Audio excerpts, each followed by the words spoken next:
Hello, Polite Conversation here. If you like this content, please like the video and subscribe for more content every week. Today I will be continuing my series on religion. Now, religion can be a tough subject for some people because they have a hard time separating emotion from their reasoning abilities. But I will try to help you do that today. In addition to this, people need to know that religion, um, like Descartes' basket of apples, if you don't examine every single apple, every single belief, one belief could be infecting the rest of the others. And this is especially true for religion because it seems to have a large hold on people's lives. So one thing to discuss, or one thing to know before you start to discuss religion, is understanding where other people come from. Now, people who believe in a religion, they give a shit about their religion. People who don't believe in that certain religion don't give a shit about their religion. But those people don't know that they don't give a shit, and they try to force those people to give a shit when they don't want to give a shit. And this is where the problem with religious conversion comes in. Now, one question that needs to be answered is why atheists convert. Many Christians ask this. This was used as an argument when I was in a Christian middle school. People tried to spread Christianity, and they're like, "Oh, okay, that's all fine and dandy. That's good. You should do that. Great commission." And then atheists, they tried to spread their beliefs, and people questioned their motives. They said, "If you believe there's actually no point to life, why would you try to spread your belief?" And I pondered this for a little bit, and I found out that that's a horrible argument.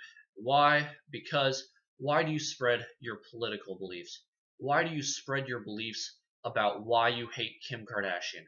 You spread your belief even if it's the most insignificant portion of your life.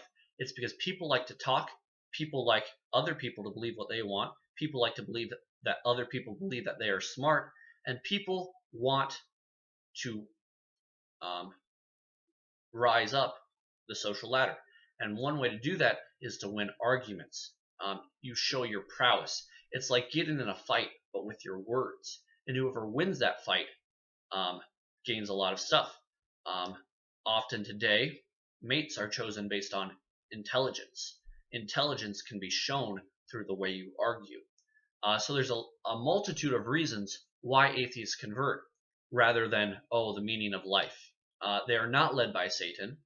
I almost guarantee you of that fact, although I cannot prove it substantially. But I guess the burden of proof is on the Christians there. So one thing to discuss is the tactics of the church in conversion and why they are flawed. The church uses tactics which are very structured and do not conform to individual situations. Conversion should not be a step-by-step process. You ask these questions, people believe. You can't just shake the dust off your feet if people don't understand what you're saying because it's just rehearsed lines to you. You got to treat them as an individual person. We actually had a church service that I went to, and they had a step-by-step process, and I was very wary of that. The first step, going up to a person and asking them, "Have you met a man named Jesus?" Now, how many times do you think this actually works? I'm saying about 0.00001% of the time. Hardly ever. And even that, I don't even know if it works at all. I'd say it's about 0%. So you need to go about it in a different way. And this is how you should. You should treat the person as a person. That's revolutionary, right?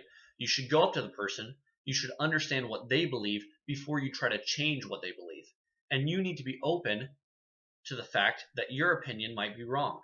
You're not going to have a discussion if both people in the discussion think that they're 100% right and they're never going to change what they believe. So this is important to remember. And it is important to start discussing these things when you're young and your mind can comprehend them.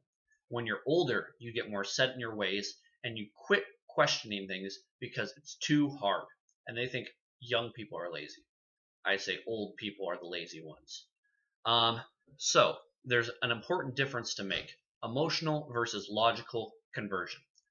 Christians, when they see an atheist or a Christian who's converted to atheism, if you want to use the term converted, they ask, "What did God do to you? What has happened?" But that's a bad question to ask because most atheists I know or no, I don't know any atheists in real life really. But they come to atheism not because of emotions, but because of reason. They don't see any reason to believe in God. And it's not just reason as in facts, as in science, but also philosophically. They see contradictions in the doctrine of the church or of Christianity. And so you can use those two things and you can say, well, this isn't for me. And then emotion might come later. They may say, well, it was very hard for me going through this conversion because I was so dependent on God. And that's where the emotion comes in. But the emotion is secondary to the reason in most cases. With Christianity, however, most conversions happen young.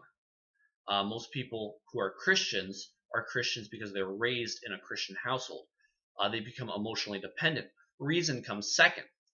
They often read sources from the one side but not the other, and that is no way to build up a worldview. Same way with atheists, although most of the atheists I've come in contact to are converts from Christianity so they can understand both sides. This is about all I have to say about conversions. Make sure that when you're talking to people about religion, you keep emotion at a minimum when it's required. There's a difference, and there should be a separation between logical arguments and emotional calls to emotion. So remember this when you're arguing. Have a great week. I hope you guys have a great time, whatever you're doing, and I'll see you guys next week.